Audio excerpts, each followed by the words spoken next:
जय हिंद दोस्तों। टीपू सुल्तान मैसूर के महान शासक थे जो कि मैसूर के शेर के नाम से भी जाने जाते थे। योग्य शासक के अलावा टीपू सुल्तान एक विद्वान, कुशल, योग्य सेनापति और कवि भी थे। वे ऐसे शासक थे जिन्होंने अंतिम सांस तक अंग्रेजों से मुकाबला किया। दोस्तों, टीपू सुल्तान को दुनिया का पहला मिसाइल मैन कहा जाता है। लंदन के मशहूर साइंस म्यूजियम में टीपू सुल्तान के रॉकेट रखे हुए हैं। इन रॉकेटों को 18वीं सदी के अंत में अंग्रेज अपने साथ ले गए थे। दोस्तों, 18वीं सदी के मैसूर में दक्षिण भारत में ब्रिटिश विस्तारवाद को सबसे कठिन चुनौती दी थी। पहले हैदर अली और उसके बाद टीपू सुल्तान ने मद्रास की ब्रिटिश फैक्ट्री को बार बार हरा दिया। उनके समकालीन हैदराबाद के निजाम और मराठाओं के विपरीत टीपू सुल्तान ने कभी अंग्रेजों के साथ कोई गठबंधन नहीं किया। टीपू सुल्तान हमेशा अंग्रेजी कंपनी के प्रति कड़ा रुख अपनाते थे और रोकने का हर संभव प्रयास करते थे। कहा जाता है कि टीपू सुल्तान के भीतर साम्राज्यवाद की एक आदिम समझ विद्यमान थी। उनको देसी और विदेशी में फर्क करना आता था। यह एक ऐसी बात थी जो अंग्रेजों को हमेशा अखरती रहती थी। दोस्तों, आइए जानते हैं टीपू सुल्तान के प्रारंभिक जीवन को। टीपू सुल्तान का जन्म मैसूर के सुल्तान हैदर अली के घर 20 नवंबर 1750 को देवनहल्ली, जो वर्तमान में कर्नाटक का कोलार जिला है, उसमें हुआ था। टीपू सुल्तान का पूरा नाम फतेह अली टीपू सुल्तान था। वह बड़ा वीर, विद्वान तथा संगीत और स्थापत्य कला का प्रेमी था।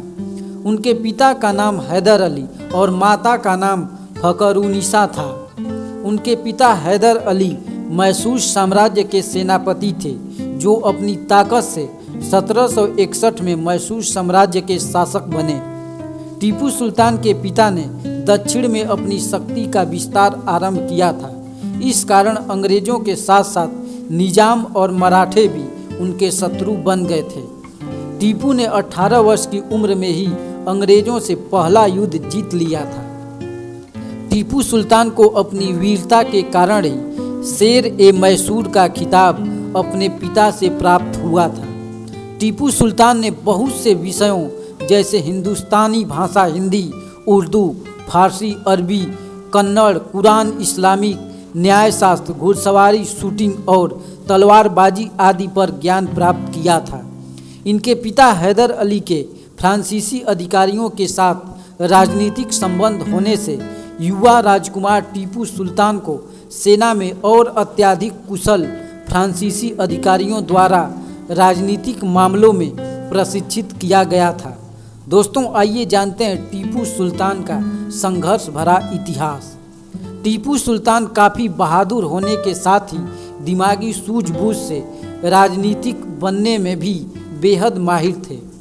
अपने शासनकाल में भारत में बढ़ते ईस्ट इंडिया कंपनी के साम्राज्य के सामने वह कभी नहीं झुके और उसने अंग्रेजों से जमकर लोहा लिया।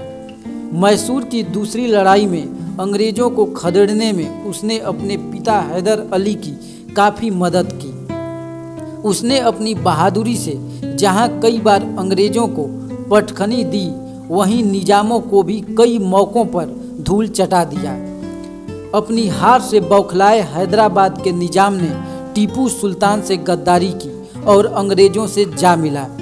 मैसूर की तीसरी लड़ाई में भी जब अंग्रेज टीपू को नहीं हरा पाए तो उन्होंने मैसूर के इस शेर से मंगलोर की संधि नाम से एक समझौता कर लिया। संधि की शर्तों के अनुसार दोनों पक्षों ने एक दूसरे के जीते हुए प्रदेशों को वापस कर दिया। टीपू ने अंग्रेज बंदियों को भी रिहा कर दिया।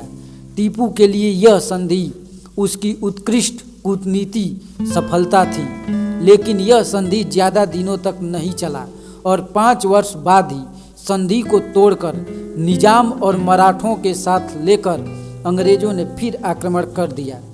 टीपू सुल्तान ने अरब, काबुल, फ्रांस आदि देशों में अपने दूत भेजकर उनसे सहायता मांगी, लेकिन कहीं भी सहायता नहीं मिली। दोस्तों, फूट डालो राज करो की नीति अपनाने वाले अंग्रेजों ने संधि करने के बाद टीपू सुल्तान से गद्दारी कर डाली। ईस्ट इंडिया कंपनी ने हैदराबाद के साथ मिलकर चौथी बार टीपू सुल्तान पर जबरदस्त हमला किया और आखिरकार 4 मई सन 1799 को मैसूर का शेर श्रृंगापट्टनम की रक्षा करते हुए शहीद हो गए। कहा जाता है जब टीपू सुल्तान को उनके सेनापति ने गुप्त रास्ते से निकल जाने को कहा ताकि दूसरे दिन वो लड़ सके, लेकिन इसके जवाब में टीपू सुल्तान ने कहा 1000 सालों तक भेड़ की तरह जीने से बेहतर शेर की तरह एक दिन जियो।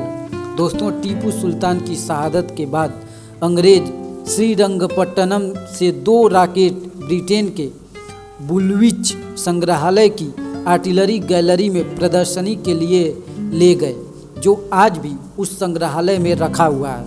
हालांकि लंदन के ब्रिटिश म्यूजियम में टीपू सुल्तान की तमाम चीज़ें रखी हुई हैं। इसमें टीपू सुल्तान की तलवार भी शामिल थी। हालांकि 2003 में विजय माल्या ने लंदन में नीलामी के वक्त इसे खरीदा और वापस इंडिया लेकर आए। दोस्तों, टीपू सुल्तान अपने अल्प शासन काल में काफ़ी विकास कार्य भी किए, जो काफ़ी सराहनीय है और आज भी वहाँ देखने को मिलता है। तो दोस्तों, ये वीडियो आपको कैसा लगा कमेंट बॉक्स में ज़रूर बताइए।